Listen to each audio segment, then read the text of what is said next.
All right, so I'm here with Joe Furey, and man, we haven't done one of these in a while. We used to host a podcast together, the Building Lives podcast, but it's been a while since 2 years, I think. Yeah.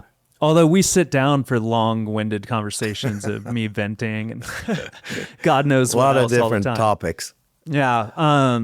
For a while now, I've had it on my heart that I kind of wanted to do like something that would be almost podcast related through Wise Old Crow Media, that we could talk about some of the topics pertaining to films that we're doing as a company.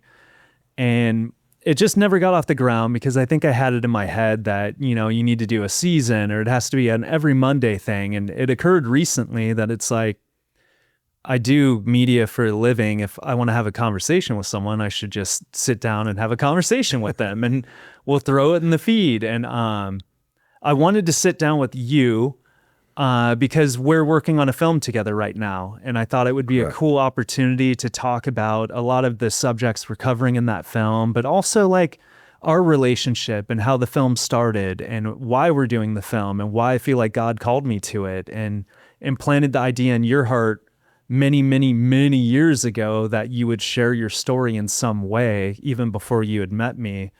And it just felt like it'd be a cool thing to do, to sit down and have a conversation. And I think before we even get into that, just for anyone who doesn't know Joe, you were the pastor of His Place Church for 30 years. 30 years. Yes. And before that, you were at the Orange County Rescue Mission for about 12, I believe. Yes, 12 years. And what's cool about your ministry is you always, I've heard you say it before, but it's like going to His place, it kind of breaks people because it's like, it's so different that like going to other churches, you're like, something feels off here. Like, there's a transparency and a realness at His place that's like very inviting. And today we're shooting from my home church, Steadfast, down in Carlsbad, but I always feel like His place is like a second home because there's a lot of people from the recovery environment. There's a lot of people that have done prison terms. There's people that have been rescued out of gang life and given their life to Christ. And I think what's really cool about it is sometimes you'll meet someone that like did prison time or they were an addict or they were in a gang and they love God, but they still have some of that old demeanor in them where they're kind of still scary. It's like they kind of walk in two lanes where it's like, I love Jesus, but if you say something I don't like, we're going to go outside. And I feel like His place is like a really transformative group where like, we've joked about it before, but like a lot of these guys are softies. Like we're covered in tattoos, but you get guys talking and there's tears and everyone's hugging each other. And it's like, oh yeah, it made me realize that a lot of us who are very empath or sensitive or artistic or creative got very hurt and damaged by things that happen in our life. So we put on a hardened, tough exterior to overcompensate for it. And for some of us, that led us into really dark places. And then God can remove those calluses from a heart and help you do life again and bring back that empathic nature and that sensitivity in ways that are glorifying to Him. And I always see that up there. But I guess it'd be cool to talk a little bit just to start at the beginning of how we met. Well, we met, thanks for sharing about the church. But we met, I don't know, 6 years ago? Yeah, it must have been. Something like 6 years ago. And it came about because a dear friend of mine, Tim Arrigo, had connected or reconnected with you. And I know you guys were in junior high type of... Junior high, high school. High school, that's where you met. And you took two different paths, but ended up kind of reconnecting, and you've seen such a difference in Tim that you wanted to do a film about his life.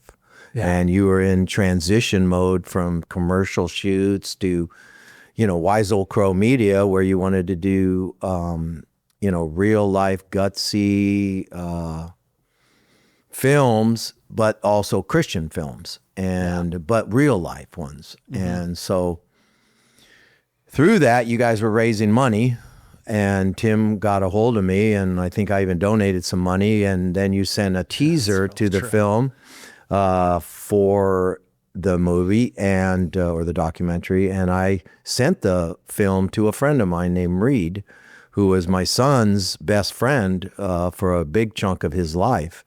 And Reed also was a friend of our family's, and we went on some vacations. And so I sent it to him because he was in a position that he could help. And I didn't hear anything for 3 months. Yeah, right. And then out of the blue, he texts me and says, hey, I want to be a part of this. And he wants to meet you. And that's how it all got rolling. I connected you two. And through that, which I also credit, Teresa, my son, Gabe, as having that connection, which enabled me to have that connection. Absolutely. And then Tim and you. And so God, in a lot of ways, orchestrated a small world and relationships. And that's how it all came about. Yeah, it was funny because I reconnected with Tim when I was just doing a series, and they had gone from like maybe like 3 or 4 minutes to like maybe 8 or 9 minute little testimony short films, and I'm like inching my way to where I wanted to go, but still vetting out the vision and trying to figure out like what does it look like. And I reconnected with Tim just because I hadn't seen him since we were like 22. And he was strung out at a skate park. And I, at the time, was living in a party house that I almost died in like 3 times. Wow. But in my head, I'm just doing pills or whatever. Like someone strung out on heroin, like I judged him. And I've been honest with that. They crossed a line. I've been honest about that over the years. But now I realize I was just as broken and desperate. It just, my poison of choice was different, But seeing this guy that was in great shape and all muscular and had a family and had a business, I was like, what happened here? And then I saw the first clip in his feed because Facebook suggested him and my friends, and we hadn't seen each other in like decades, And the first clip is him leading prayer at his place. And I'm like, oh, we're both Christians. And I'm like, dude, this is like awesome. So I sit down with them and I shoot an interview for this like little mini documentary, and it was like, this is too big. And it just started building out. And all of a sudden it was like, you need to go talk to my pastor. And I'm like, I know a lot of pastors, like, why this one? And he's like, because he came from addiction and he's been really effective in recovery ministry. Like he's the guy that you want to talk to. And I went, and I think we played phone tag for a little bit at first.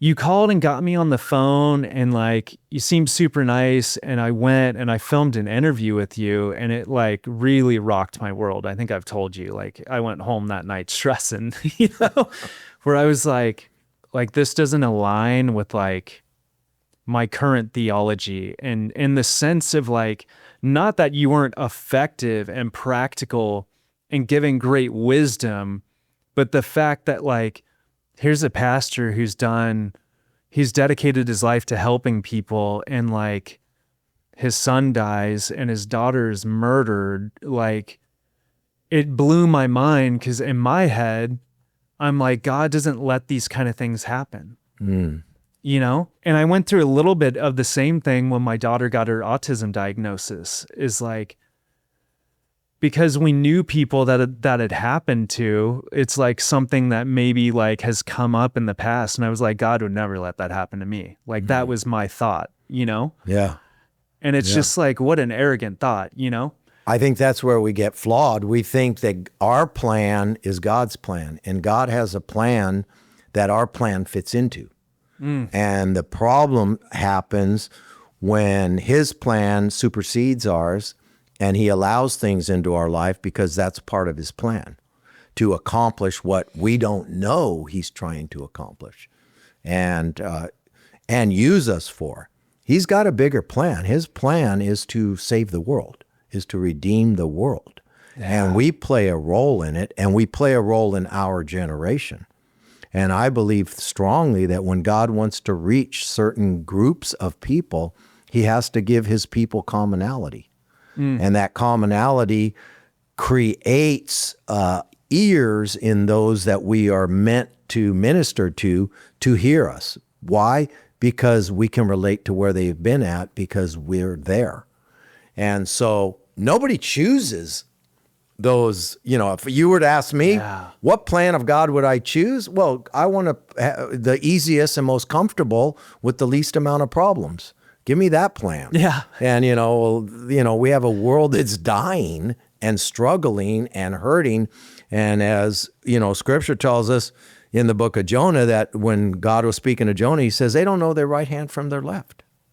So he's got to give us, his kids, the ability to go in and minister to those people because we've learned the right hand from the left. We've learned who the author and finisher of our faith is. We just struggle because the way God does things. And, and even in the Gospels, when Jesus was speaking a hard word to the people, he asked his disciples, are you guys going to stay or go? I'm not changing my plan. Are you going to get in line with my plan? And the answer is, yeah, I want to get in line with his plan. But that doesn't mean I agree with his plan for my life. That doesn't mean, I embrace everything, because I don't. And the second thing I would say is we all have expectations of God. Like you said, if I follow God, and this is kind of the thought pattern we oftentimes have, is that if I follow God, if I do the do's and don't the don'ts, that things should flow. And then we find out that they don't necessarily flow and that it can go all sideways. And while I am still being righteous in God's eyes. Yeah. And Job was righteous in God's eyes, and yet it all went sideways. Yeah. And, but God had a plan in that. And so that's where our faith gets tested. Yeah. Do I still believe that he will work all things out for good when it isn't good? Do I still believe he's got a plan that will prosper me and help me? Do I still got a plan? Does he still have a plan for changing the world through me or you when our world is rocked to the core? Our testimony isn't all about glory. It's also all about staying in the fight. And will I follow him with tears in my eyes? Yeah. Will I follow him when I don't understand? Will I follow him when I'm confused? Will I follow him when I think he dealt me a bad hand and I didn't deserve it? And, all those kinds of thoughts will take place in trouble and in trials and in devastation. And that's what determines in our heart, are we really, really believers? Or are we believers as long as it doesn't offend us too much or hurt us too much? As you've helped me in recent years process some of my story that still had a lot of resentment and poison deep down that I hadn't dealt with, but I was unaware that I hadn't dealt with it, but it was causing disruption in my life.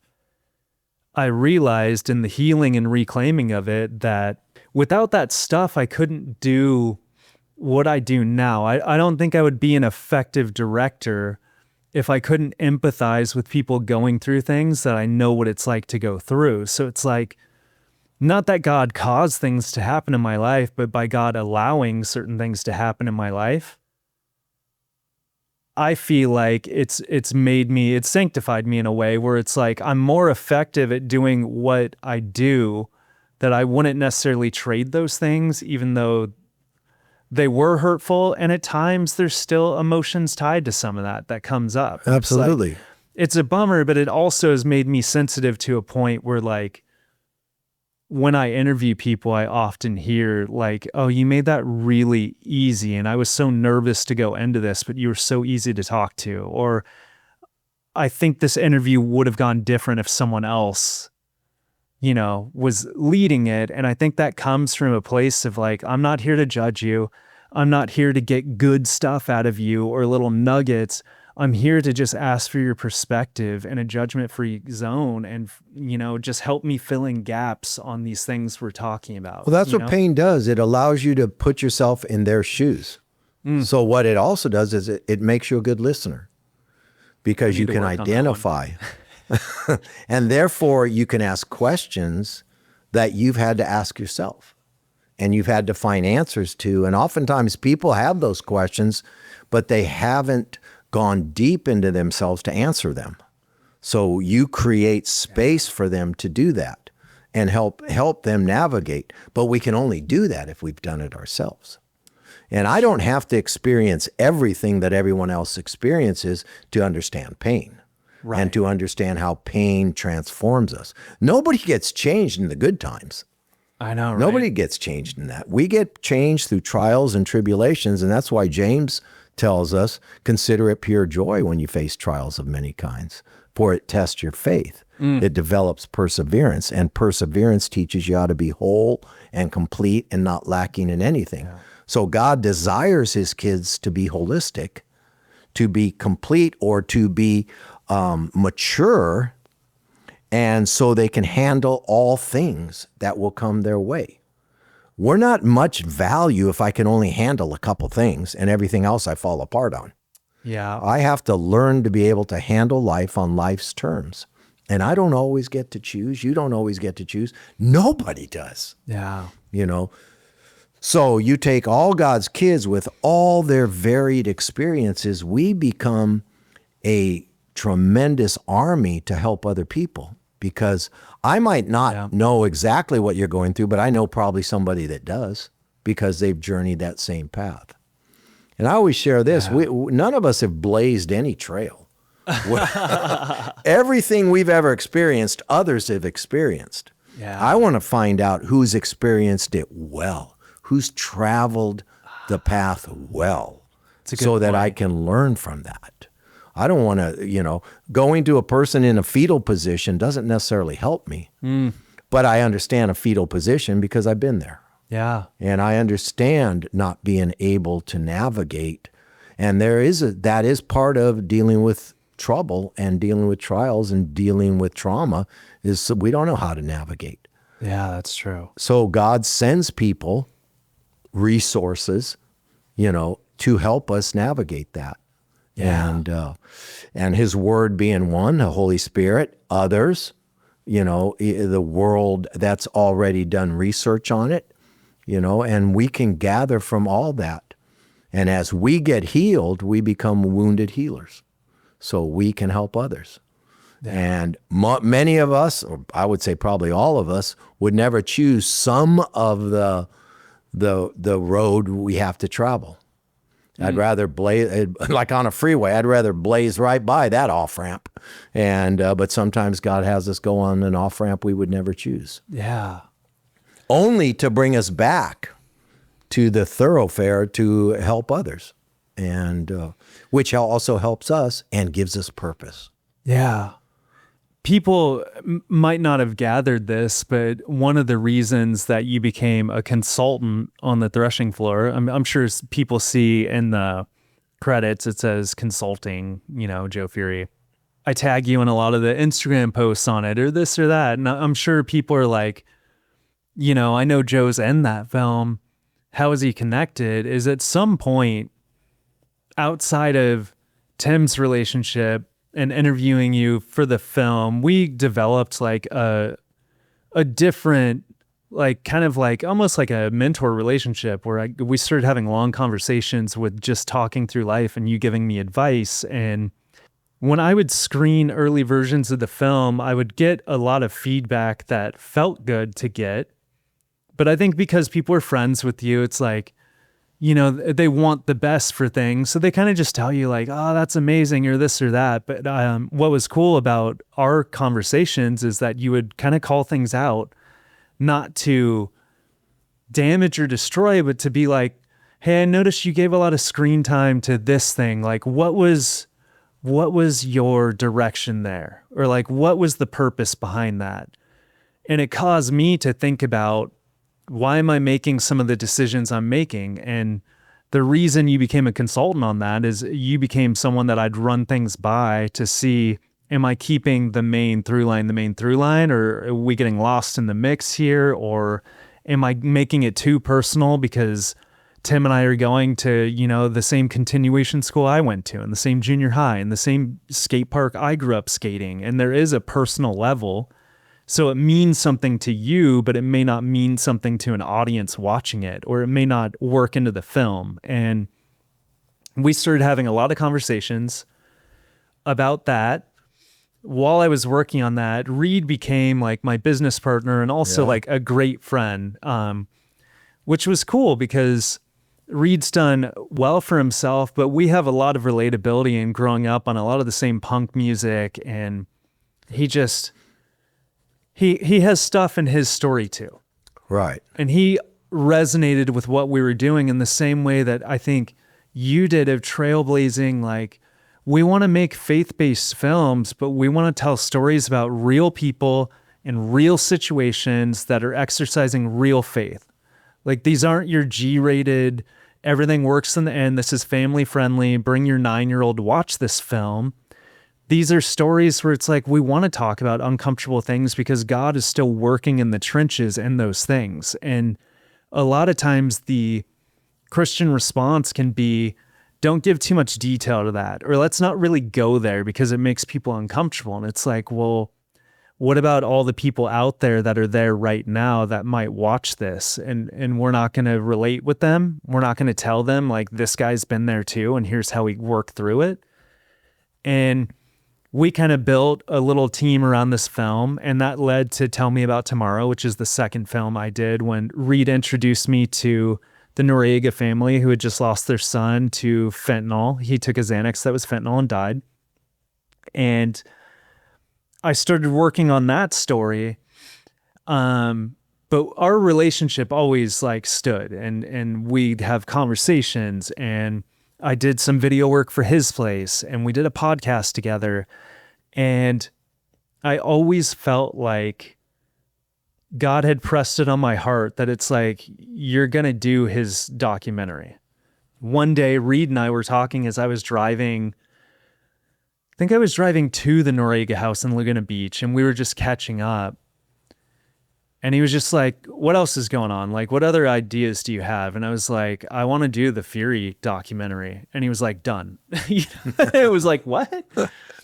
Such a Reed thing. And he's like, yeah.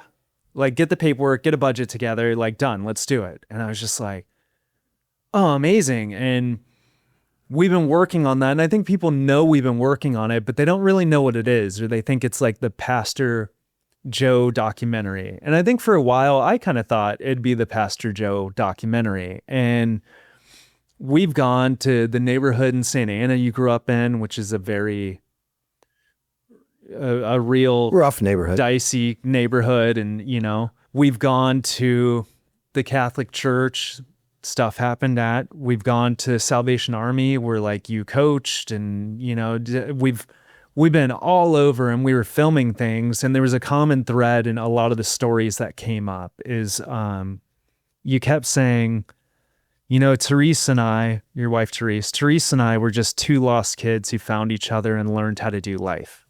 Right. And at some point it clicked that it's like, this is the film, is we're going to get into it, but you came from some dysfunction, as did your wife, in different ways, but in some of the same troubled ways too. Upbringing. Yeah. You were neighbors. You found each other. You found each other at a moment in life where addiction kind of fed over. And I know a lot of people are like, oh, I used to do drugs, but like you at one point are smuggling drugs from another country, and God protected you from doing hard prison time. It's like you were immersed in it and couldn't stay sober, and we're struggling, but also providing for your family. You were functional in a lot of ways while having a cocaine addiction.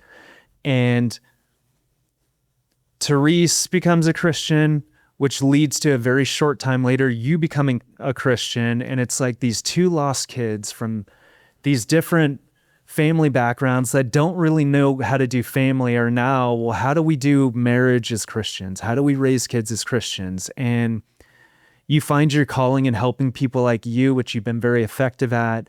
And you guys build the family you didn't have. And tragedy strikes more than once, and stuff has happened in your life. And what we're detailing in this film is that you guys have remained a family. So we're calling this film now The House Still Standing. And it's a reference to Jesus in Matthew says, the house built on the rock, the storms came and it did not fall. Versus the house built on the sand, that the storms came and great was its fall. And what's great about The House Still Standing is you guys built a house and the storms came and beat on it, but that house is still standing, and you guys have gotten through it as a family, and you've gotten through it with a sense of humor, and you've gotten through it with joy and love. But that does not omit that there's sadness, that there's hurt there, and there's stuff you've had to work through. But in doing that, you've been able to help a lot of people. So now that we've kind of set the stage, I want to kind of transition more to let's start at the beginning. Is you kind of always knew at some point you were going to share your story in some capacity. You thought it might be a book, but can you kind of tell me where that came from? Well, way back early in my Christian walk, I mean, Teresa, after we got saved, we didn't know how to do life. You know, we love God, but we still had a lot of issues inside our own personal lives. We didn't have great examples of marriages that flourished and functioned well. And my family never talked about anything. And Teresa's family didn't talk about anything. So we didn't learn by verbal communication. We learned by what we saw. And sometimes it was, we learned that we loved each other and that our families loved each other, but they didn't know how to do well in relationships.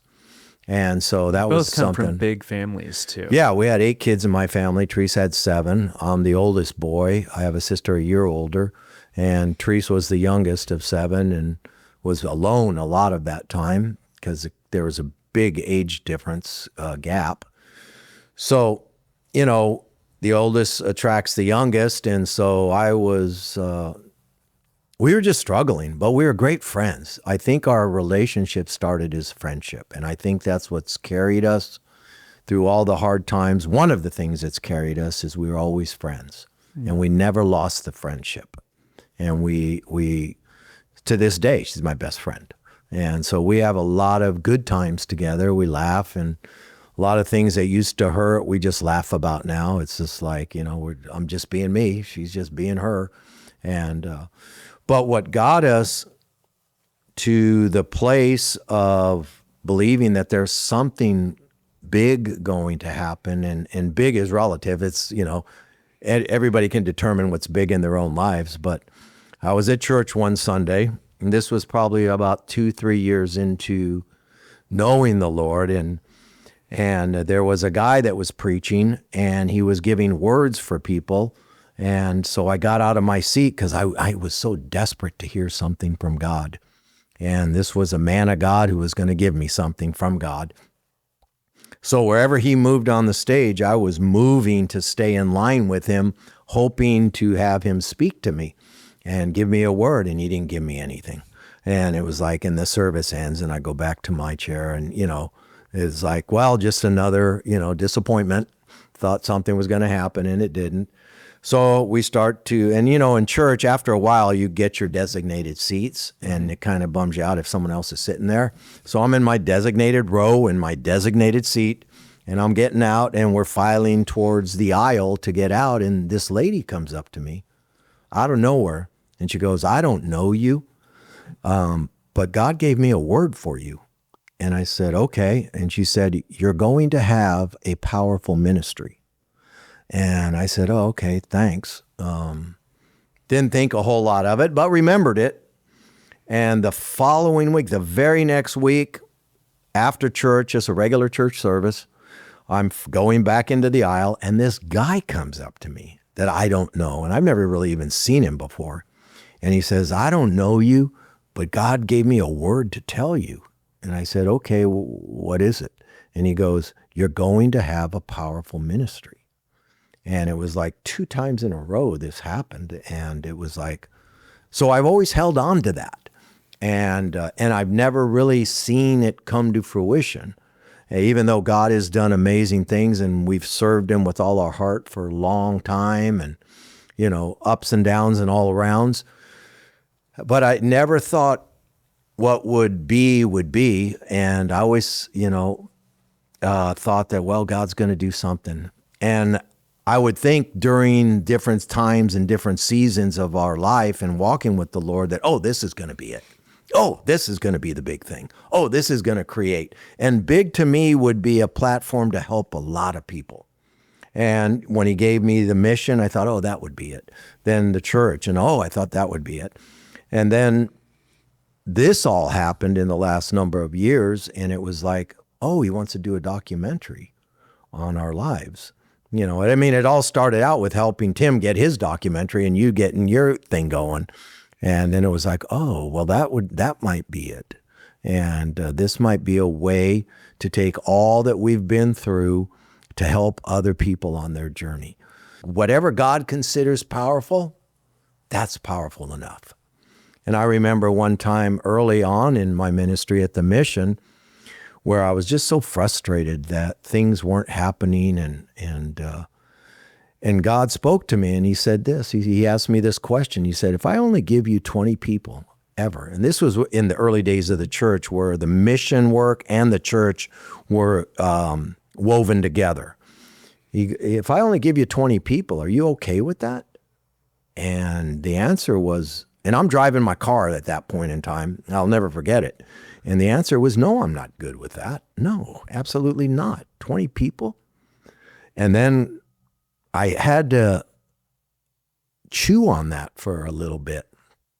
And then it was like, I came to the realization, I think the Holy Spirit helped me to realize that if God gives me 20 people and that's what he wants me to do, then me following him with those 20 people is following God. And that's my job, is to follow God, not to follow what Joe thinks God would have for him. So I had to, over the years, I've laid what powerful is in his hands rather than in mine. And so, this documentary, my prayer is it'll help a lot of people navigate things that Teresa and I have learned to navigate as a family, the great highs and the devastating lows. And we've learned to, kind of like Jacob, walk with a limp, because if God is going to use the loss of my children to make my ministry powerful, would I have ever have chose that? Never. No. I don't trade it for, then I don't want it. But if God sees fit to use their stories to help others, and I know I'm going to see them again, and that's a whole different story, but, then that's God's business. My business is to go where the Lord, tells me to go and to do what God tells me to do. And his job is to lead. My job is to follow. And it's taken a long time to get there. Yeah. I wish I would have grabbed it right away. But I think for all of us, that becomes a process in our lives. And that's also the grace of God. What I have seen is that methodology is used in all God's kids. Circumstances can be different. But the methodology of changing us is the same. That principle carries on. How he does it and the way he does it varies upon his children and his situation and call on their lives. But teaching us to quit leading him and to follow him and to be okay with where he takes us, and even to follow him when I'm not okay with where he takes us, is quite the journey. You've gotten a lot of wisdom in a lot of different areas. And I think at times you've been pigeonholed just in the addiction space because it's a part of your story and because you've been really effective at helping people. But I've seen you, just in the time I've known you, kind of expand to a place of like, we're all in recovery from something. And I think it's been that way for a while, but kind of like, instead of just speaking to like drug addiction, it's like that's a symptom of deeper stuff. And the deeper stuff can manifest in different ways. And drug addiction is one way. But there's a lot of different ways it comes up, and there's acceptable ways and there's unacceptable ways. None of them are truly acceptable, but we'll rationalize They're all workaholism. self-destructive. Yeah, workaholism or certain things as being okay. But it's like we're all on this journey where stuff happens to us, and if we don't deal with it and heal from it, it causes, whether we like it or not, it causes disruption in our life. Absolutely. And I think not just in the first opening third of your life that pertains to drug addiction, but even in Gabe's death and Sarah's death, that through line is true, that it's like, if you don't process this and deal with it, it'll affect you whether you like it or not. It'll cripple you. It'll make you ineffective. It'll get you out of the ministry field. It'll do all sorts of things. But maybe we can hop a little bit into your story, just like kind of like Well, your testimony. sure. I guess we could start there. I think what has been a keynote thought process for me goes way back to when I was a little kid and watching my dad be so angry and, at slightest things, kind of having a hair trigger and wondering oftentimes, why is he like that? And so the why question has always been part of my thinking process, is why do people act like they do? What causes that? And so even though I couldn't process the why, it always made me go beyond the outward behavior, whatever that behavior was, to what is motivating that, even as a little kid. So that's been a driving factor in my life. And I think it helped me because I got into psychology. I got into understanding human dynamics. And so this was before I became a Christian, because when I was molested by the priest, that turned me off against Christianity. I went to Catholic school for 12 years, but it turned me off against Christianity because I saw the blatant hypocrisy in this guy of doing church service as the pastor or the priest, and then knowing what was going on when he wasn't up there. Yeah. And so I rejected that, but I always knew there was a spiritual cause or a spiritual reason. I knew there was more to life than just the natural. I knew there had to be some supernatural thing. So I did a lot of philosophical study onto Eastern religions and all that kind of stuff, while at the same time rejecting Christianity and also rejecting a work ethic. I saw my dad be a workaholic 6 days a week, sometimes 6.5 days a week, building his businesses, which were tire stores, and then dying at 49 with 8 kids at home and from pancreatic cancer, and realizing, wow, at 17 years old is when he passed. I was 17. Remember thinking, well, religion's not the way to go. Working is not the way to live your life, because it's, who knows what's going to happen. Live now. And that's when I found drugs, and they became party now, just live for today. And then it, of course, became a consuming narrowing of my life to that kind of focus for the next, 10, 12 years. While still, being able to maintain a job, and lost a job, but maintain some semblance of productive living. I never lived on the street, never got to that level. Therese found her, and she was a struggling kid too.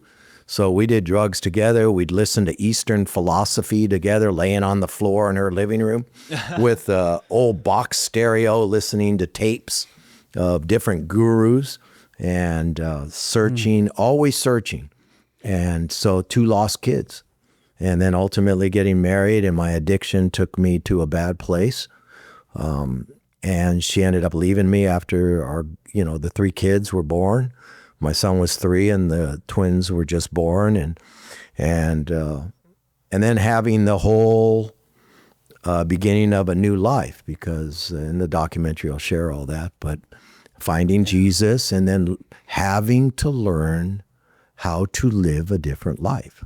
And it wasn't just spiritual learning, it was learning how to deal with soul damage, why do people do what they do? Why do I do what I do? Yeah. That was, I had people would tell me, man, you got great insight, but you don't live a lick of it. And so there was this disconnect in my life I could see things because I learned later that God says the gifts he gives us are without repentance. So we have an semblance of the gifts even when we don't know the Lord. And then God takes that and what we would call sanctifies or gives us wisdom and then teaches us how to live and why do people do what they do. And then as we backtrack that, we can get to the root causes.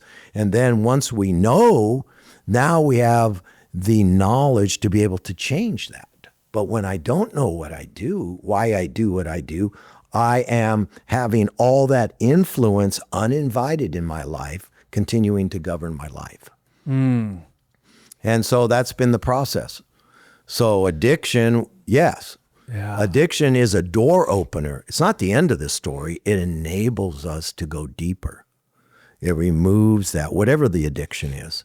So, and everybody has some addictions. Yeah. It's interesting that you always had like a spiritual driven nature, even though that priest started abusing you at a pretty young age, which went on for years. And then later you'd find out, other people too, and, around town. And that was like the 3rd parish he was at. So he had just at moved least around. Yeah. A prolific predator.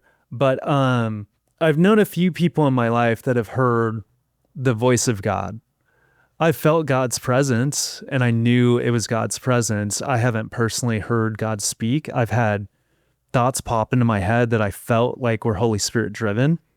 But there's a couple, maybe 3 people I've known, you're one of them, that have actually heard a voice come from within them, which I think is like so cool. And I think God has different relationships with us, right? And just like in the Bible, these things happen. They don't happen to everyone. It's like God works on a very personal level.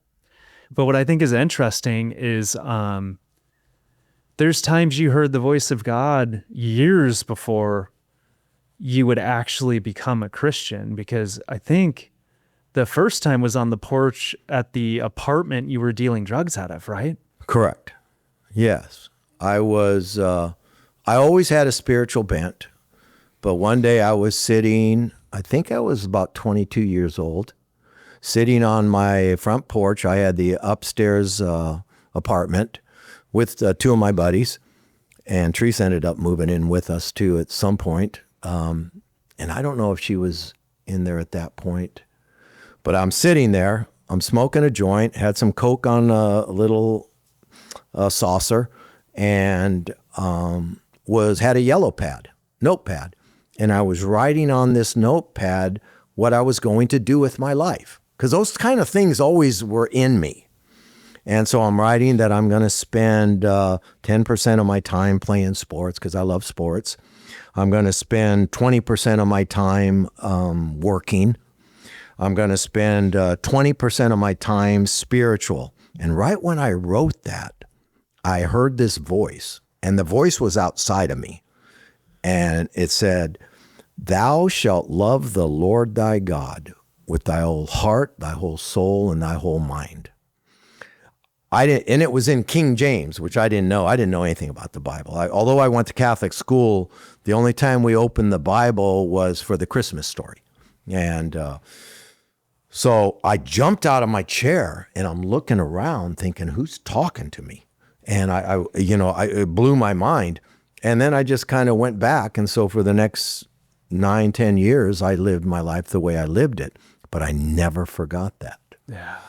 And the next time I distinctly remember hearing the voice of God is after Therese took the kids and said, "I can't watch you die." And this was at the end of I had already received Jesus 9 months earlier, but nothing in my life had changed in the way I lived. In fact, everything had gotten worse. Worse to the point that Therese said, I can't watch you die. And because I was living such a double life that she didn't even know about. And so she just had given birth to the our identical twin daughters, and our son was 3. And she said, if you got to go. I weighed 128 pounds. And, my belief at that point in time, and drugs really do distort your belief systems and your thinking systems, was that she's the problem. And I'm still bringing home a paycheck. What are you worried about? And whatever, whatever crazy thinking I had. So I did use it within a couple of days. I used again, and I left and went to this little motel, just a real low cost, dumpy motel. And I'm sitting on the edge of the bed, and I've got, again, a little plate of Coke. God apparently liked to talk to me back then when I had Coke on the plate. And I'm just sitting on the edge of the bed thinking about my life. And, what does it come to? This is, I'm living in this. And I hear this voice. Same voice, same thing outside of me again. And the voice said, what do you want out of life? And, when God speaks to you, he can say in one statement the most hard-hitting things that are imaginable. He's God. And I started crying because this is not what I wanted in my life. I didn't want to leave those kids, and I knew that. So that was the beginning of the change of my life, and I agreed to go to at least talk to a counselor for rehab. And God has spoken to me numerous times. A lot of times inside where you have a thought that is not really your thought. I wouldn't think of that thing. It's too brilliant and too insightful. And so I've had many, many encounters like that. God can speak to us, like you said, we're all his kids, and he speaks in different ways we can, he speaks to us. But I believe he spoke to you many, many, many times. He just disguised it as, not necessarily a thundering voice or whatever, For me, it's usually in the form of discernment. Yeah. Which is hard to explain to people, but there's been problems in my life where I felt like I was at a fork of the road. And it was like, I'm just going back and forth. And it's just like, I don't know what to do. I don't know what to do. And then all of a sudden it's like crystal clear. And I'm like, I know exactly what to do. And now there's like no talking out of it. Like, it's like, that's God. Someone took the scales off and you're like, nope, not blind to it anymore. This is what's happening, And I've had that happen a bunch of times. But I think what's always been relevant about that too is that you had said the prayer and accepted Jesus and everything flew off the rails for like just short of a year, And then you realized that you had never made him Lord of your life. And when you made a decision to submit under him is when like something physically and spiritually happened that Therese was even a witness to. Well, that actually happened the next day after what I already shared, is when we went to a place called the Care Unit. And Therese was sitting kind of like how we're sitting across from each other. And there was a counselor to my right, and he was doing an intake. And I was driving a beer truck at the time. I was a Teamster, so I had great insurance. And so he's just doing, the regular routine. And somebody came in the door and asked him to come out. They had a phone call or something for him to do. So it just was just Therese and I in this room. And so I was so mad at her, even though I submitted to go to it, my heart, it's kind of like as scripture says, when the word gets planted and the enemy comes and takes it right away. Well, It got planted the day before, but it was out of my heart by that day. I went because I said I would. I didn't go there with any heart to do anything at that point in time. And she again became the target of my angst and my anger and my, you're messing up this thing I got going. Even though I had nothing going, but in my own mind, something was happening. So anyways, on this table was the 12 steps of Alcoholics Anonymous. Now I had been busted before and had to go to School 10 and had to go to a bunch of AA meetings, which I never went. I just signed off the, card. And so I pick it up and I put it in front of my face so I don't have to look at her.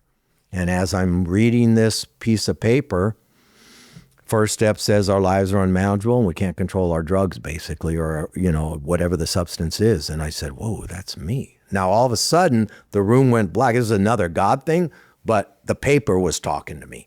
And it was like a light was on this paper, and I'm reading it, and now I'm consumed by this thing. And it says the second step is to ask a higher power to restore us to sanity. And then in my head, I said, well, I've already done that. And the third step says to turn our life and our will in our life over to the care of God as we understand him. Well, I understood who God was, but what I didn't do was turn my will and life over. I just wanted him to save me. I didn't want him to run nothing. Yeah. And as foolish as that can sound. So I said, okay, God. And I'm saying all this in my head. I'm having this dialogue with this paper.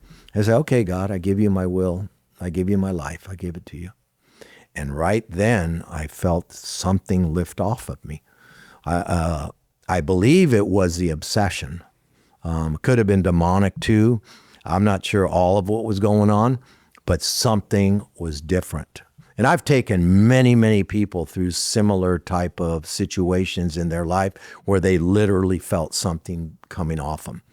And so anyways, next thing I know, Trace and myself are hugging and I'm crying. Snot's coming out of my nose. I mean, I am broken. I am broken. She recounts that I said something changed. And so she's holding me, I guess. And I'm losing it. And then the guy comes back in and he wanted to continue on. And He's tripping out. He was tripping out. He didn't know what was happening. And he said, well, what's going on? And I said, I can't go into the program. You know what? I can't leave my family. I got to provide for these guys. What else can I do? And he, of course, was very skeptical of that. Yeah. And he said, okay, we'll go to 90 meetings in 90 days and don't use in between meetings. Get a sponsor. And he gave me kind of a list of a to-do list. And he said, if you do those things, Teresa agreed that she would come back and we could start again. And that was the beginning of, I was sober from that day on for 9 months, then had one relapse with some meth. But other than that, been sober and clean ever since. And, and we're talking 40 years about. If you want to know how to overcome an addiction and do well or do marriage well, then you need to go to someone who has longevity and doing it well. There's a lot of people that can tell you this is what you should do, but they can't even adhere to it themselves. And it's like, you know what? That's not that useful. Like if you can't do the do, then I don't want to go and hear it, Well, I think there's book smart and then there's life smart. Yeah. I don't have degrees, but I've done tons of research, tons of study, and also have applied, and Teresa and I have applied it to our lives. And so we know how to navigate conflict, how to create friendship, how to maintain honor when you're angry, how to enjoy life, and how to laugh, because not everything's serious. People that can't lighten up, that's a problem. Because if everything's serious, then nothing's serious. How do you gauge? If everything's a 10, then you're sunk. It's like, you know what? A lot of life is 2s and 1s and just stuff. Yeah. And we've learned to allow each other to be our own selves. In marriage, in Christianity, we think we should reach a point where you don't have trials anymore. You don't have conflict anymore. you hit the state where you're like, cool, like I worked through all that and now it's gone and it's heaven on earth, but we're never promised heaven on earth, like at least not at this point. And it's, how do you do conflict well? How do you do communication well? I think those are hard things to learn. And the biggest thing about your story, which I've mentioned before, but every time you talk to someone who struggles with substance and they relapse often, it's always like, what happened? Well, this happened in my life, so I felt like I had to use, or everything was going well until X, Y, and Z happened, and then I ended up using, or, and there can be a lot of victim mentality at times, right? And not taking accountability, right? We've all been the victim and the victimizer, depending on the situation, right? Sometimes in the same situation. But you got clean for your family and specifically for your kids and specifically for your 3-year-old Gabe at the time, right? You've always told me. It was the primary motivator, but I stayed sober because I found purpose. Right. And I think the hardest twist of events is like when it was, what do you want out of life? And you're thinking about your 3-year-old boy who's your little buddy and like, I want my kids, is that you're doing effective recovery ministry for years and years. And then your son started to struggle with substance. And, but then he got it under control and he had a couple years and he's married. And by all accounts, I've talked to all his friends now and interviewing him for the film. It's like, he's a great guy. You've always said like he had some chinks in his armor. He suffered from a stutter and there was some things, but it's like charismatic, had a ton of friends, heart of gold, was giving, was always there for his friends, great guy, talented musician, talented drummer. And he had a couple years clean and he relapsed at the house and it took his life. And you guys had to walk through that. And what's always been crazy is like, for me, for people that are looking for an out of like, oh, if that ever happened, I'd be out. And not even just being shipwrecked in the faith, but like, you know, I wouldn't be able to deal with that. So that's my deal breaker when I would use again, or you know, I feel like a lot of people might have had a slip up or, you know, relapse. I feel like a lot of people would have relapsed or been like, this is too tough to deal with, and you didn't. And that always has perked up my ears to like, if someone's going to give me advice on like dealing with issues and not having to like drink because they had a hard day or return to these patterns, I want to hear from someone who's navigated hard stuff without using substance or bad coping mechanisms to do it. And that's kind of your story, but can you explain to me like why that wasn't even an option? Well, we didn't allow it to be an option. Going that route was not an option. That means I have to learn new ways. And I think sometimes when people hit those roadblocks, they're ill-equipped to deal with it in a productive manner. And so their brain, especially the amygdala part of their brain, overcomes their reasoning part. And you're trying to find relief from the stress, the anxiety, the depression, whatever it is that was triggered by some external event, some disappointment, something happened, and I didn't have a good coping skill for that. So I'm not talking, I'm not getting help, I'm not admitting it to people. Something's going on that I'm not handling it in a way that is productive or effective. And so if I don't do that, my only options then are to go backward into something that gave temporary relief, but didn't affect didn't increase my ability to handle things well.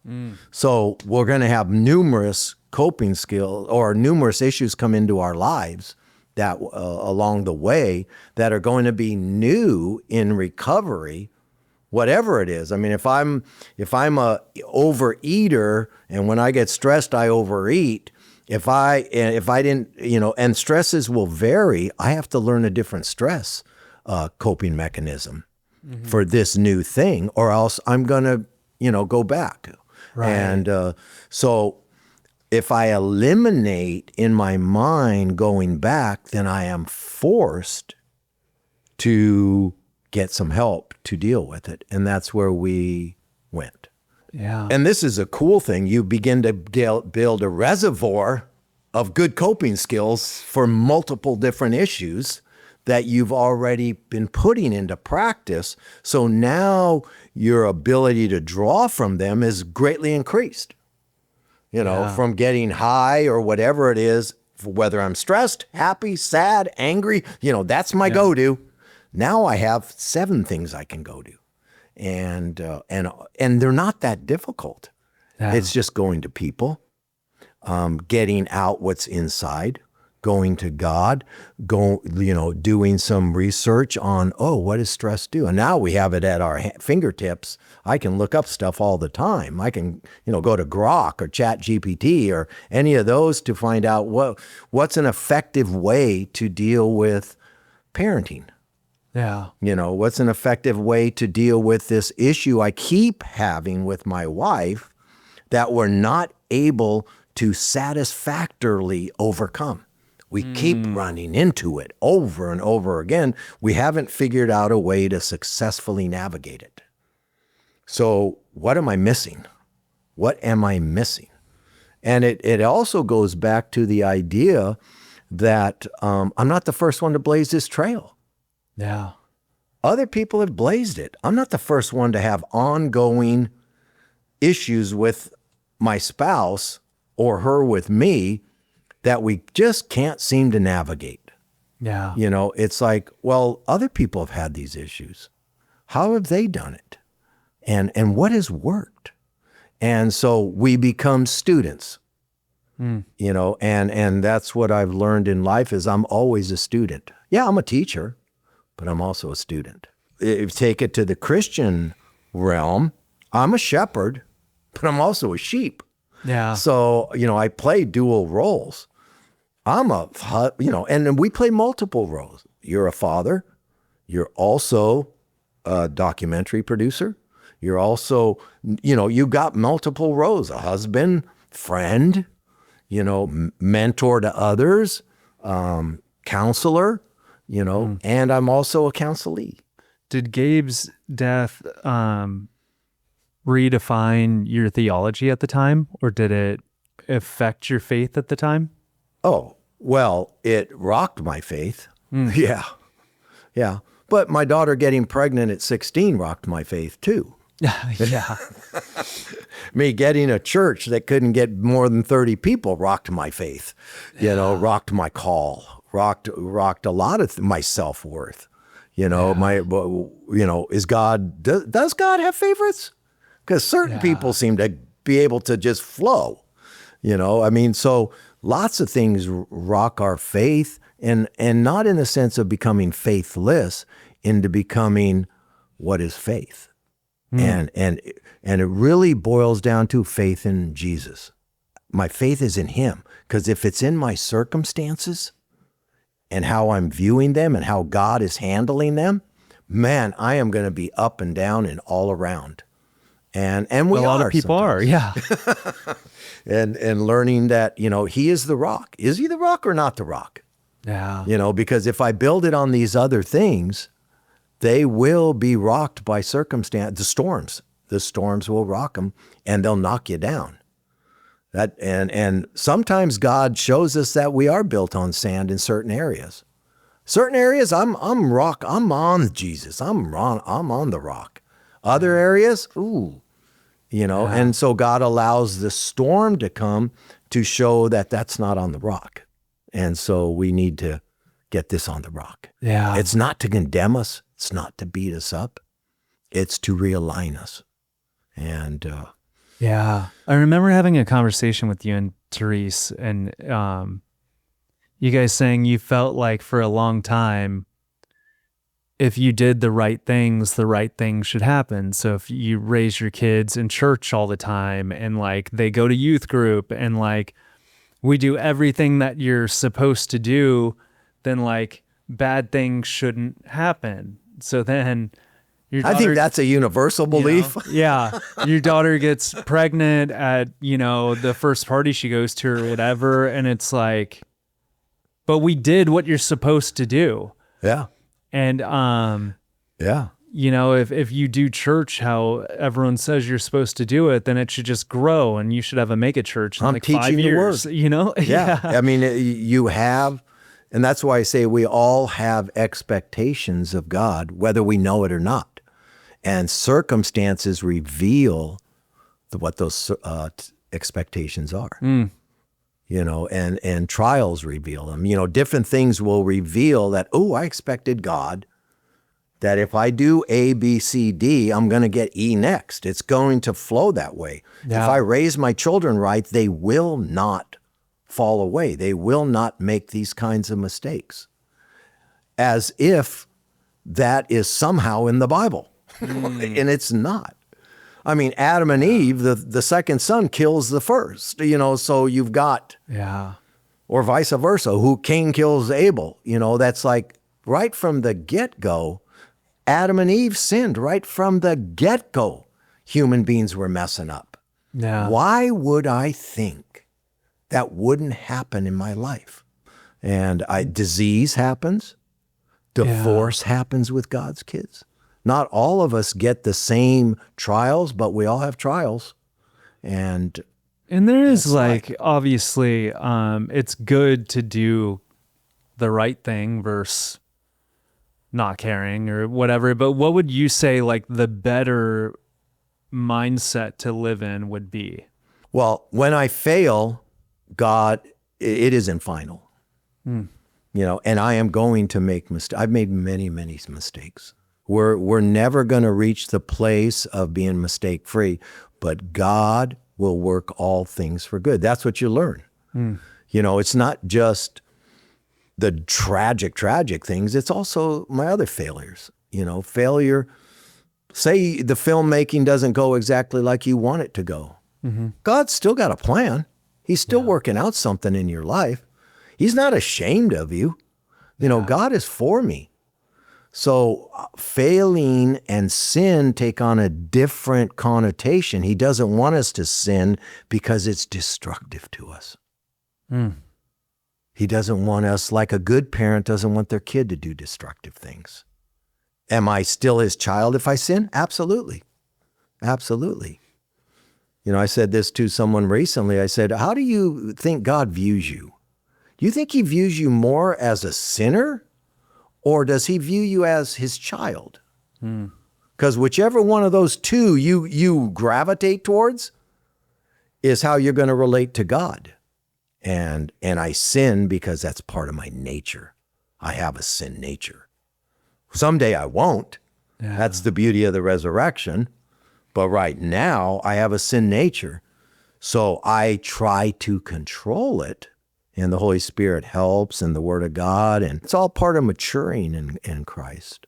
And all of us go through that, Yeah, I think where I was off for a long time, and we had a lot of conversations, and at some point it clicked for me, is that, I don't know, what's it been now? 18 years ago, I had an experience, the Holy Spirit, I gave my life to Jesus, and it's like the day before I was doing pills, and I never had a coke problem, but I was a partaker pretty often, and I would snort pills and I would snort Adderall. We'd break open the pills and snort them, and uppers, downers, whatever. Like, I thought life sucked. And it's like, my worldview is that life sucks, and you might as well make the best of a bad situation while you're here. So that means taking something that makes you feel good is like, why wouldn't I do that?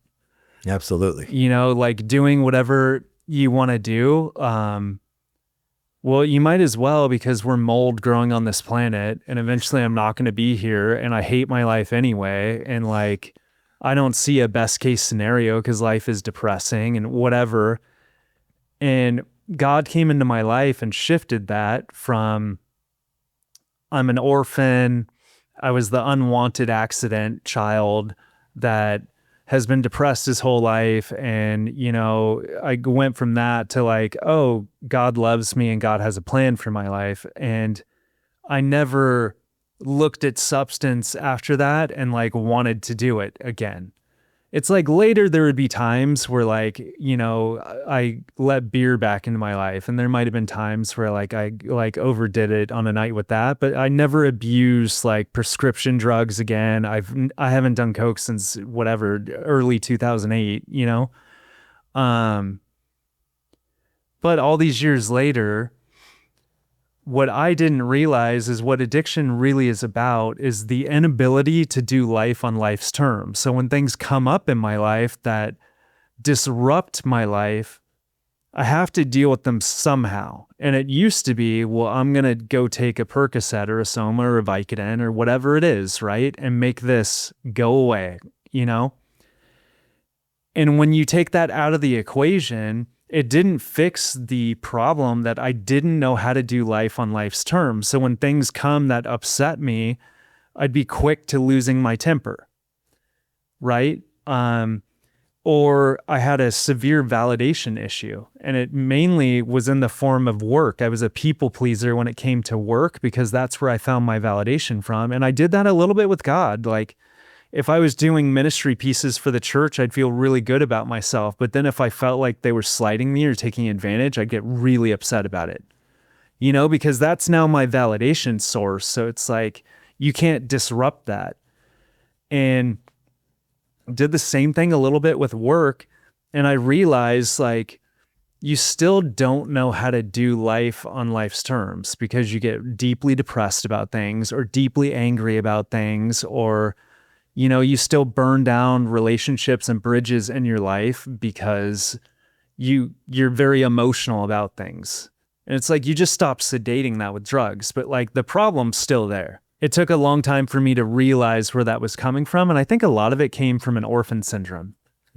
It came from feeling like I have to make my way in the world and I have to prove to everyone that I'm worth something, and that means if I'm going to do documentaries, then like I want people to like me and want to be a part of it. And then if I feel liked, then I have a place in the world and I feel like I'm worth something. And if someone slights me, then I feel like, oh, that's who you are. You're worthless and they're just taking advantage of you. So then that makes you deeply upset, And it also came from some childhood stuff and authority that was pressed on me. So then anytime an older figure, I felt if anyone's trying to metaphorically put their foot on my head, then I'm going to get punk rock kid about it. And I'm going to like way over respond because I'm not responding to whatever's happening. I'm triggered by whatever's happening and I'm letting this ball of rage deep in me pop back out. And now it's all coming out because it's like, it's all in there. It's not being dealt with. It's been really helpful for me to realize like in dealing with that, it's about learning how to try and navigate life better so that like, you don't respond to things poorly.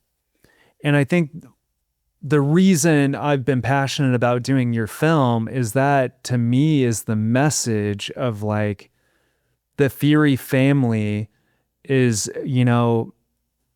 Gabe's death and some short years later, it's like Sarah was murdered by her husband and a murder-suicide. So it's like he didn't face consequences because he wasn't here anymore. And you guys were on the phone with her while it happened. You heard it happen, which is like everything about it is devastating, right? But then there's also the implication that it's like Sarah had 3 kids and they're all young. And you guys became parents again. So, you went from grandparents to primary caretakers. And I remember you saying, I can either be the best father figure role model for these boys I can be, and we can have the best life we can have, or I can let this whole thing cripple me. And, it's like, I understood generational trauma better where you realize like you can go back. So, and someone had a dad that like hit them or something. And then you dive into the dad's past and you realize like, well, their dad did X, Y, and Z. And then you go into their past and you realize like, oh, broken people break people who grow up and this cycle just keeps going. And at some point you have to stop the cycle and say, we're going to do this differently. And I think your family like stopped the cycle of like the things you had come in, and you started looking at life as like, we're not happy that our kids have gone to heaven before their time, but because we know that like we'll see them again and this is not the end, we're going to live life still missing them, but we're still going to be productive and we're still going to be a family and we're still going to enjoy time and we're going to raise these boys with the best life they can have, even though their parents are gone. And it's like, there's hardship there too. And I just think there's a lot people can get out of that, of watching the longevity, but also like how you guys have navigated conflict. And it's like, what I want you to speak to is like, it's not like Gabe or Sarah die and then the next day you wake up and you're like, but it's all good and I feel God's presence more than before and we're going to church. And you know, it's like you're real human beings. You know, they're even how you've like Teresa's talked about not being able to sing certain worship songs for like years. Like, you guys are real people. You never left the boat. You never got shipwrecked and said we're out. But it didn't come without like, we've got some stuff to work through. And at times even being upset with God and not pretending like, no, everything's cool. It'll be fine. God will use it for good. So we're all good. It's like, well, I think for going back to the beginning of our changed life and recovery, the foundation of recovery is honesty. You know, hardcore honesty. So I learned in this new walk that I have to be honest. So that's one thing. So you don't pretend anymore with your feelings. You don't pretend like things are okay when they're not, because that's being dishonest. And you learn to differentiate that, because sometimes we think being dishonest is honest, you know, or people want to hear that or whatever it is. And you quit being a people pleaser about it, because I have to be true to myself. And so that's one thing. And another thing we've learned is that there's always multiple aspects to life. When we're emotionally dysregulated, like you were talking about, you'd be super depressed if something happened. I'm doing this one thing with doing a film for the church or doing some work for the church, feeling good about it. But somebody along with that treated me poorly or used me or whatever. And that became the focus. So when we get emotionally regulated, when we start going to maturity, we realize I can be all jacked up, deep grief and deep pain in this part of my life, while also being able to get up every day and go to work and take care of business, because I have to take care of business, while also being able to, still see God beyond just that event. And not minimizing that, but also being able to handle or juggle a number of balls. Before, I could only juggle one ball. And if if this ball got thrown in, then that ball got thrown, and I'm juggling that. So whatever the circumstance was at the time dictated how I felt about everything. Everything's too much. Yeah. And it's like, no, everything is, so you learn to handle more than what you used to be able to handle, because I'm handling these other parts kind of well. I've learned to stay balanced to a degree that I used to not be balanced. I was way out of balance. And anybody that's suffering with something chronically and that thing takes over their life, they're out of balance. There's more to life than just that one thing. I still have to be a husband. I still have to feed these kids, even though we had this this devastating loss, life-altering, crushing. There's not even words to express it, how devastating it has been to us, and still is in ways. But I also have to get up and feed the boys in the morning, and meet their needs. And, all these other aspects come into play. And you learn how to navigate the whole thing, as opposed to being lost in one thing. And that doesn't mean we're not lost in it for a little bit. Our life stopped. But we still, after hearing her, we still had to get thank God our now son-in-law, our other son-in-law, was able to get us tickets to go to Texas that same day and get the kids. We had to get tickets that day and go to a hotel that night and then go to the police. I mean, it's a process. It was all these things were still going on. We got help. My brother came. Other people helped us continually, and we learned that over time, that we need help and it's okay. And the church was a huge blessing to us in both the loss of our son and the loss of our daughter. They blessed us financially in every which way they could. Our families did. But see, we helped them too. We helped them in their times we have a long history of helping people in their times of crisis. So, the scripture says, what you sow, you'll reap. Well, we did reap that, but we also sowed it. Yeah. And so they were able to cry with us and grieve with us and help us and give us space and be there when we needed them. And, our kids, they built extended members of the family built bunk beds for us and got rid of a big old aquarium I had so we could put kids stuff there. And, they did things while we were in Texas. My Brian, my brother-in-law, he put a net on our pool so we could get the 1-year-old who didn't know how to swim, and CPS came. I mean, there was multiple things going on while we're doing the things we have to do. And that's the beauty of having community and pouring into that and having family. But those are things we built into our lives over 30 years. What do you think keeps you guys pushing forward? Necessity. We're raising kids. So, and we like life. Life is, my purpose in life has changed, but it's still to help people. What we're doing. That has not changed. We just went up to Canada a couple of weeks ago and helped those people, the indigenous people up there, with some skill sets they don't have. And so giving them some teaching on that. And so doing different things. Life still has purpose. I'll tell you, without vision, scripture says my people perish. Without vision, you have to have something you're heading towards. And now we have the boys, and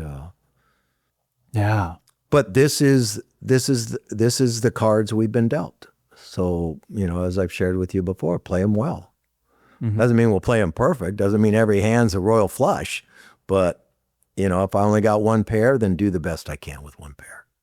And it's a good word, though. What do you hope people will take away from the documentary about your family story? There's hope. There's hope that you can navigate what you would think in your head would be unnavigatable. And that you can bear what would be considered unbearable. And that life is still worth living. Life is still good. And people are worthwhile. And God is good. He's still good. And there's a plan operating that I don't know about, that I don't have full understanding of, but yet I trust God. I think if you can take your trust of God to a deeper level, like you said earlier, what do you think, what'd you have to do about Jesus? I had to rethink Jesus. I had to rethink some of my theology on Jesus. And he's my brother, but he's also the king. And the king gets to be the king. Yeah. And so if the king calls the shot, then my job is to obey and to walk in that as best I can. And he will help you. I also learned this: Jesus will never leave you nor forsake. He said he wouldn't, and he hasn't. Because I gave him some, hard words about my thoughts on things. And he didn't leave me nor forsake me. Yeah. And that was another word that God gave me, if I want to go back to that for a sec, is when after Gabe died, I remember, talking to God, telling him about, my son, my only son. You took my only son. And he's, which is obvious, but it didn't dawn on me. He spoke to me and he said, I lost my son too. And it was like, all right, you get it. So you get it. You get that. And it was comforting. And it put God on a emotional level of understanding that gave me great comfort. And it's like, wow, he gets it. He gets what I'm going through. He gets it. As only someone that was in that situation can get it. Because, we can all have empathy for wherever anybody's at, but we don't truly get it till we have to walk it ourselves. And I pray no one ever has to walk that, but I know some people will. And I don't know what it's like to have an autistic child. Yeah. You do.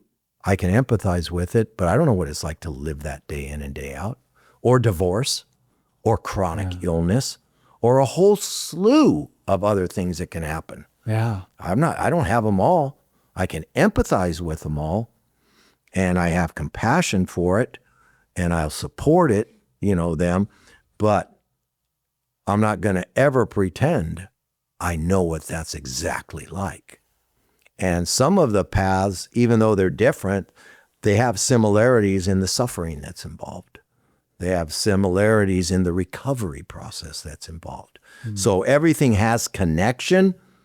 Yeah, I think just for update sense of, I know some people have been following the journey and people were excited when we announced we were going to be doing the film. And it's, this just from years of knowing me, but I think people are used to like an event happens and then like ABC has a documentary on it a week later. And you're like, well, how did that happen? And it's like, well, because it probably wasn't very good. It's like what they typically do in that scenario is interview whoever they can get really quick.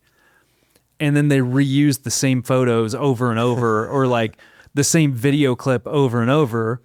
Or you get the better version, which is like, maybe Showtime or HBO produced something and they came in and they filmed for 2 or 3 months with a full crew of people, and then they hand it off to a team of editors, and they have like producers overseeing different aspects and teams, and they work on it for 3-4 months, and then they put out a show or a film and it gets done in 6 months, The beauty of a big budget. Yeah, but you know what?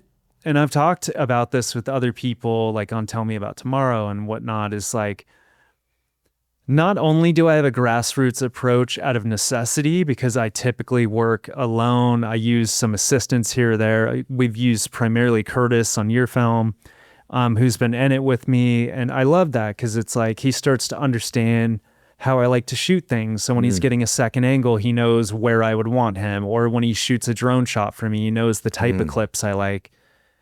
But I'm very hands-on, but I'm also very conversational. Like, this, we have a lot of talks. I want to understand things. I want to understand your heart and some of the stories in your life and what is important to you and what you would want people to know and why you would want them to know it. And I have a very immersive kind of experience in how I do it. And then I work on things for a while.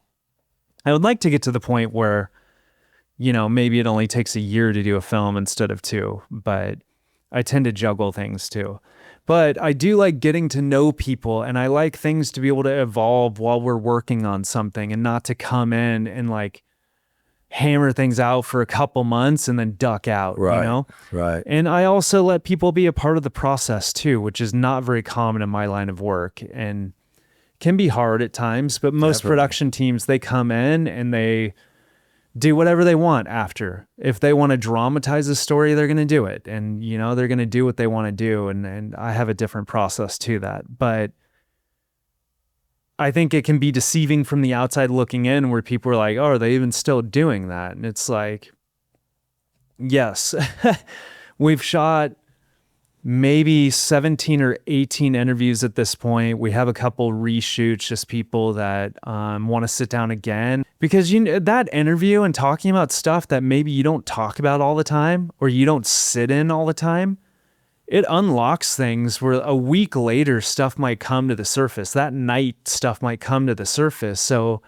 when people want to talk again, it's like you open it up because it's like, yeah, let's unpack this. Like, let's do the best we can for the film. We don't need to do it quickly. We need to do what's best for God using the story, you know? We've also gone to a lot of locations, from the beer company you worked at to the apartment that things happened at to where you were coaching to your childhood home, your childhood neighborhood, like places things have happened. And that's kind of ever evolving. And while all this was going on, you ended up retiring as the primary pastor of his place. So we filmed stuff from Sunday service, but then we filmed you telling the staff for the first time that you'd be stepping down. We filmed you telling the congregation. We filmed your retirement party. Like, there's ongoing things we've been filming, and we're getting to a point now where we do want to start putting out content. And that's part of like sitting down today was announcing the name, but also like we're working on the teaser trailer right now. And I usually try and do two. So you start with the teaser. A teaser trailer is meant to be a trailer that would show people with the footage we have where the story's going, to give you an idea of like, this is what the film's going to be like. And then generally once you have a film and there's an actual thing, then you do a theatrical trailer which summarizes what the film ended up becoming. Because until you have an edited film, you're speculating on like, here's all the stuff we're talking about, and you're trying to create a through line. But like, you know this from the threshing floor, it's like in the editing bay, there's going to be stories that you thought would go in there and they end up getting removed because, you know, you have 3 other stories you want to focus on, or concepts, or things can shift. But we are doing the primary teaser trailer to show people what we've been working on, give them a taste for the story. That'll go on. We have the Instagram now under the House Still Standing film. That's also connected through wiseoldcrowmedia.com. So if you go to wiseoldcrowmedia.com, you sign up for the mailer. I'm going to be putting out some posts related to the film. There's a film page. There's really good stuff happening. And I think you've been a big part of what Wise Old Crow is doing, because you've been blazing these trails, maybe not in film fashion, but in ministry and in headspace fashion. You have decades on me of going down this path that at times you feel like an outsider in the traditional church environment of like, not everyone gets what we're trying to do. And I feel like that in film. And I think God has brought us together, and Reed and Tim and the Noregas and all these people to come together to say like, we're going to be vulnerable. We're not going to hold shame over even some of these tragedies, so that we can talk about what God is doing in this. And it's created a cool thing. And amazing. I'm excited about your documentary. And I think all 3 of my features hold different space, but the heart's the same. Real people dealing with real situations, and how a very real God is interacting with them. And I've seen people that have tried to make like gritty Christian films by dirtying up the language or things. And I'm like, that's cheap, dude. That's low hanging, you know? Right. That's a cheap shot. That's like, Yeah. the non-believer doesn't buy into what you're doing, but the church doesn't either. Cause they're like, that's just like, no. But then in the secular space, they're like, you're still very churchy. It's just you're trying to like wear the mask like you're one of us. And it's like, you know how you really speak to those people is you cut to the heart of the issue. And people's ears will perk up when you start talking about real stuff, and you start talking about how God interacted in your life and brought you through a heroin addiction, the loss of a child, different things. And it doesn't always mean like, oh, and then I went back to being okay and I never thought about it again. But it's like, well, how did you navigate life while carrying that thing, you know? And I think that's what this film's about, and the others too. But I think yours holds a special place for me because I really wanted to do something at some point that could speak to the church directly, and like in ways that I think we are afraid of mess at times, and that you aren't, but also I think it comes full circle because I think I'm a beneficiary to God using Gabe for good, even though what happened to him was not good. It's like, I know that Reed would have never funded my film if not for Gabe. And I think there's a lot of that, our relationship and the way you've been able to pass on to me, like this father-son dynamic of giving me wisdom for life.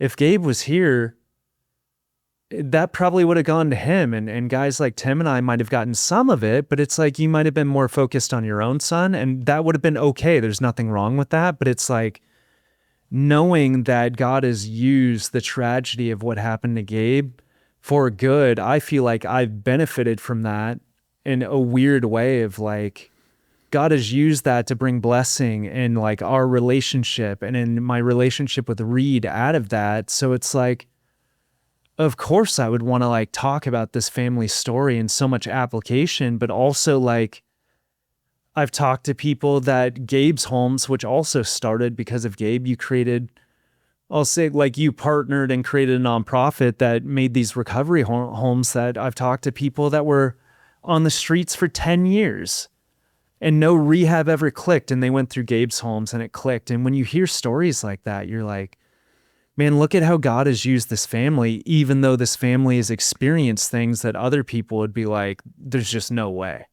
There's no way I could go through that. And it's like, yet they have gone through it, and look at all the ways God's used this whole family to reach other people and to help other people. It's just, I don't know, that's cool. That's beautiful.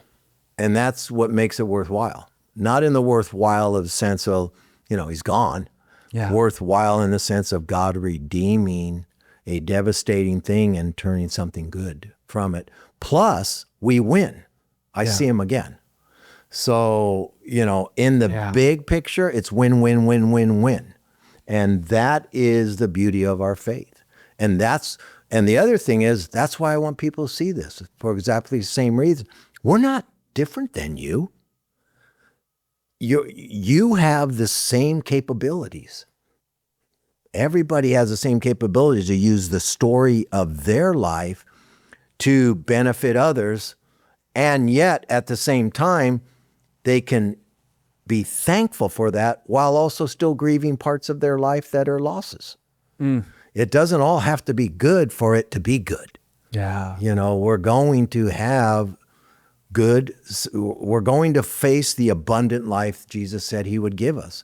And in that abundance, that includes pain and loss, because we're all going to face it. Yeah. We all have faced it in different ways throughout our journey. Your wife lost her mom at a young age too. Yeah. And that had profound effect on her. Yeah. We're all going to have that. It's not that we won't, or we're only okay if we don't have it. It's no, we can be okay when we have it. Yeah. And we can be okay. One of the statements I like to say is, I can still be okay when I'm not okay. Thanks, man. Well, thanks for doing this. I'm glad. Absolutely. Sit down and chat and hopefully encourage people in their journey, and to look forward to seeing the film, which I know we're going to want to do some church tour screenings on this. So I think, there's a contact page on wiseoldcrowmedia.com as well. And it's like, I think when this comes out, our heart is to be able to go and show it to people and do Q&As and talk to people and help give people resources. That's the big thing is, when stuff happens in your life, it can be alienating. You feel alone. You feel like you're the only one who's ever had to experience this. And maybe we're not going to speak to every issue in there, because how could you? But what you've been saying is like, all together we can help a lot of people. And we're just trying to provide resources and inspiration and also to speak in doing the faith. And fighting the good fight means, I remember you saying this, is like, you're foolish if you think you're going to step into the ring and not take some hits, land some punches, you're probably going to get smacked around a little bit too. It's like, absolutely, it's part of being in the ring, Yeah. And our job is to stay in the fight. And the fight, it's easy to think in warrior terms of the fight's about bringing it to the political party you don't like or whatever. But like the fight we're talking about is like, What about how I talk to myself? What about my inner monologue? What about how I look at myself? What about how I talk to my wife, how I talk to my kids? It's like, can you win those battles? Can you gain control over your emotions? Being impulsive. And a lot of it does come from inner monologue. I think that's huge. I've also heard you say this before, that a lot of us talk to ourselves way worse than we'd ever let anyone else talk to us. Absolutely. And it's like, how do you overcome that? Because how you act is going to stem out of how you look at yourself and how you talk to yourself and It's true. how you treat yourself. You know, I believe this, a statement I've used often, is you're only as spiritually mature as you are emotionally mature. You can't be super spiritual and emotionally immature. They do not go together.